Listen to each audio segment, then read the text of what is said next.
I've taken everything completely apart and measured the bearing bores and stuff, and everything is within spec. Might be some slight ovalness to the holes, but I don't think crank alignment or bearing alignment is the problem. Like, it would be weird if it was, because it's been working fine before the rotary valve. The rotary valve is the problem. I've noticed something which I find odd, but it is what it is.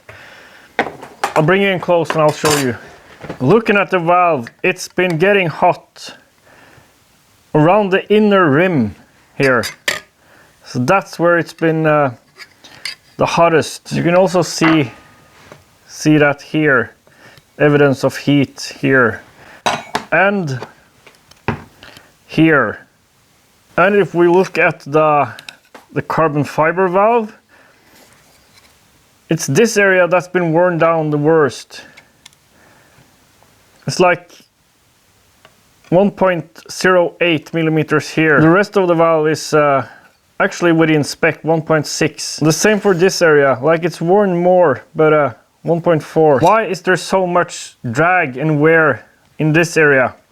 And I'm wondering, maybe, even though this is weird, because every other rotary valve engine I've seen and worked with, there's always been a continuous surface here. But I'm wondering if there's no oil getting to this surface because it's continuously in contact with the valve, especially on the cover side. There's never a break in like the rest of the valve have this cutout where there's room for oil to get in there before the valve passes over the surface again. Maybe because there's no interruption in the contact, maybe oil is just being pushed away and then never returns to that area, and that's what's causing the wear and friction and heat. What I'm wondering, if maybe it would be a good idea to cut some relief slots here, so that oil can get in between the valve and the sliding surface. Maybe it might be that the valve is binding on the driver, but it's a nice loose fit, and with all the vibration and stuff, I don't think, like, I can't imagine that's our problem. There has to be something here with the rotary valve assembly. That's our problem, and there has to be something, because this should work. Steel on aluminium is like, there's so many engines with this setup, so this should work. We did cut grooves like that in this cover, but we left that inner surface, we left that out. We didn't cut any relief grooves in that, and you can see that's where most of the wear has been occurring. I can't remember what I said Friday. This is Monday morning. I know what I'm gonna do though. I'm pretty sure, at least it seems very plausible, that there's no oil getting to this area for some reason. It might be the valve is slinging the oil away and it's entering through this hole, and maybe there's, like, for some strange reason, there's no way for the oil to get under this tiny portion of the valve, because that's where the heat coloration is. I'm going to redesign the whole thing with thicker parts, no thin parts. And that includes the housing, which is glued onto the case. So first operation is to machine away the housing, and then machine away the housing, and then enlarge these dowel pins holes, which can't be used. There were meant to be dowel pins in this case. The problem was the machine lost steps, so that the dowel pins couldn't be trusted anymore, those holes. And everything had to be lined up and then machined. I'm gonna, as perfect as possible, indicate in the case halves in the mill, and then remachine the dowel pin holes. That's our game plan. And I'm making a new, I've redesigned, I've spent many hours now redesigning the housing, the cover, and the valve itself, and the driver, making a smaller, I'm remachining this to be a smaller driver. And we're deleting the seal here, just leaving a 0.4 millimeter gap around the axle, which means there will be Like when the valve is closed, when it's pushed up against the cover, when the case is compressing, there's a 0.4 millimeter gap between the valve itself and this. So a slight gap for all the volume in here to contribute to the case volume. And that's a small gap, and then a volume is not a good idea, as Fritz Overmars reminded me in some messages. We'll make the volume here more accessible, well, a slight bit more accessible. The seal causes friction, and I don't think it's necessary, because when the valve is closed, this volume is accessible. And now it will be a slight bit more accessible, which should be a good thing.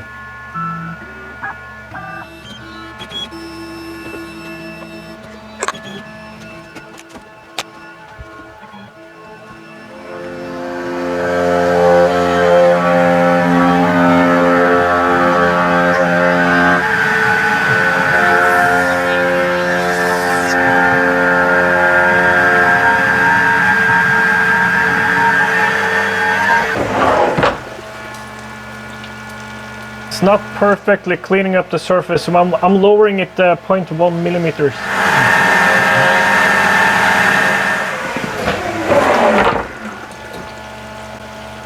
It's much better. You can see where the tool has been hitting the remainder of the bolts, the tougher material, and you can see how it's been actually pushed a little bit off. There's you can't feel them. Well, actually you can kind of feel them, like circles around those bolts, which tells me there's some flex here. Obviously everything is rubber, as they say. Probably we'll have to tighten up the spindle bearings.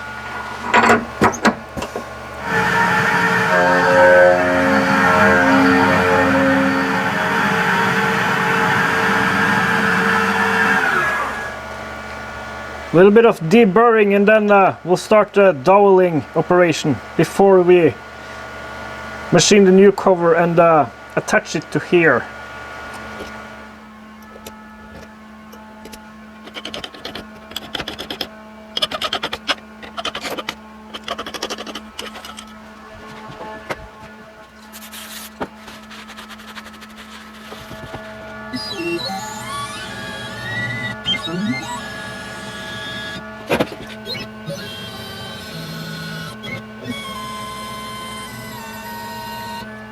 It falls off a little bit here, but it seems like this is pretty much perfect now.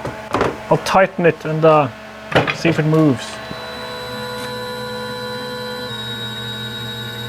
That's perfect. It falls off here, but the rest is straight now, so we'll call that straight. That's as good as I can get it. I was kind of stupid. I've clamped it in the middle, which is convenient. The problem now is I want to zero on this bar, and I can't do that with a clamp in the middle. I had to add 2 more clamps, remove this, zero, and then re-clamp it, and then it probably moves.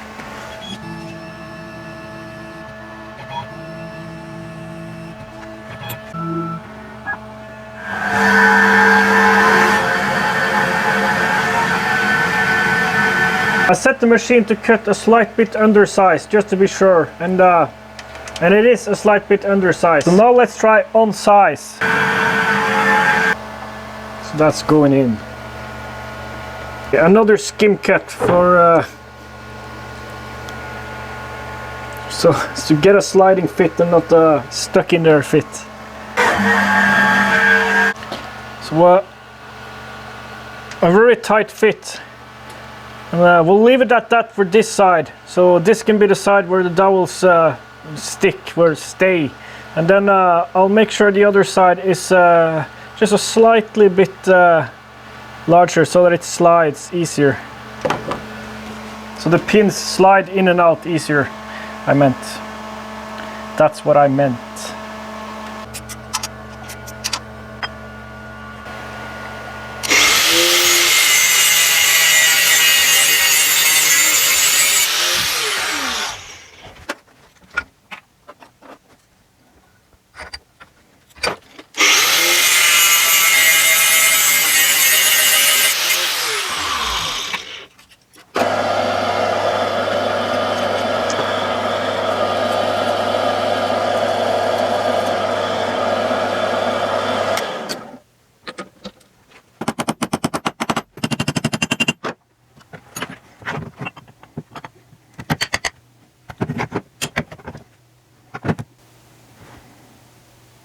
There's no difference here, no difference here, and that was how they were aligned with the two plates.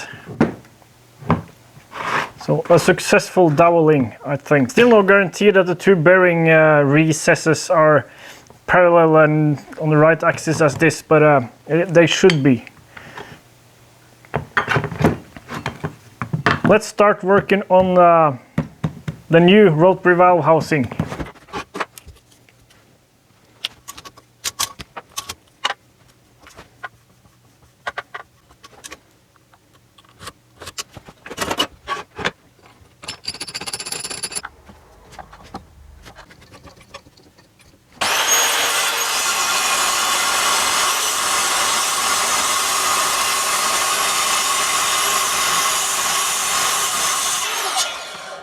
I had to cut down a bunch of firewood with this saw. They were too long for my for our fireplace and or oven, wood stove, and it's noticeably duller after that, which is funny because well, that's almost the only time it's been used for cutting wood. And it got dull from cutting wood.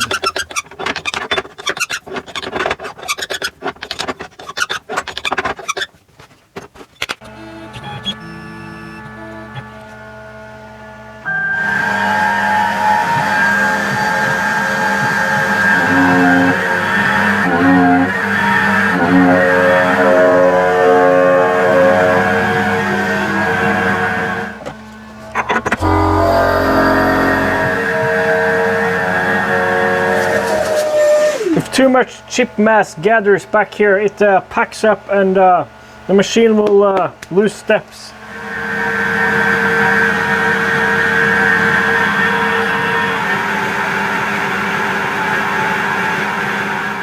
I've run out of time today. Tomorrow we're flipping this over and do the rest of the machining, and then we'll attach it to the case half.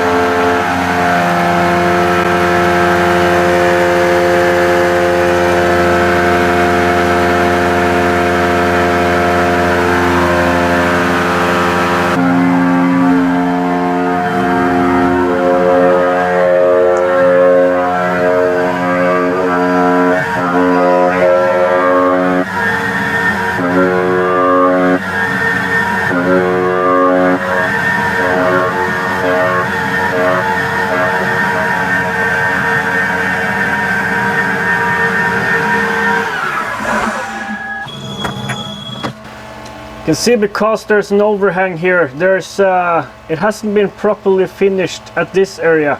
I'm going to rerun that pocket operation and hopefully clean this up. It doesn't really matter that much because this is going to be glued to the case, and then the other side is going to be machined through to the case. I'll give it another pass just to clean it up some more.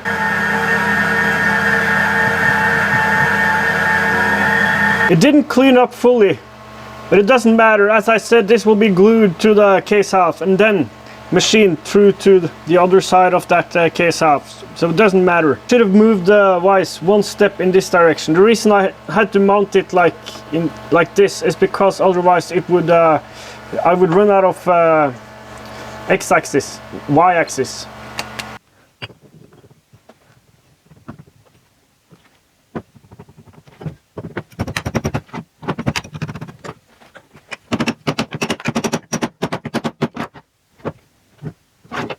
Needs to be 1 millimeter of clearance for the engine mount here. I forgot to model that into the model. Luckily I remembered before I glued this on. So we'll have to skim a little bit off this area, which we'll do now. I realize I've made another mistake here. These two holes are meant to be clearance holes for M6. These four should be M5, and they're also M6. So a little bit of extra work. I'll have to helicoil these holes because they need threads. These ones are through holes, as I already said. We might experience some clearance issues here now, because we'll wait with the threading and inserting of the helicoils until this is glued to the case, just to be sure we don't start machining into them and ripping them out of there.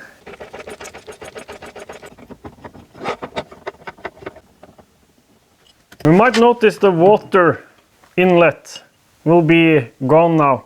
The plan is to drill that into the other case half, and because it was interfering with, that's why I had to use this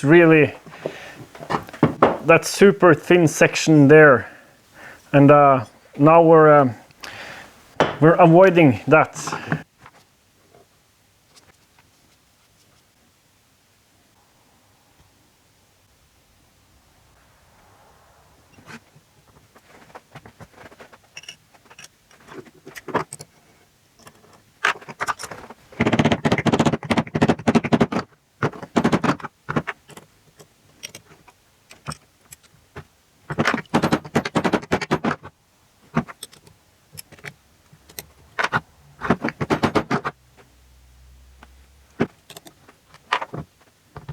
Okay, wipe off all the excess and let it cure. So this is it for this video. We'll have to wait for this to cure before we can continue machining, finishing the housing. So see you next time.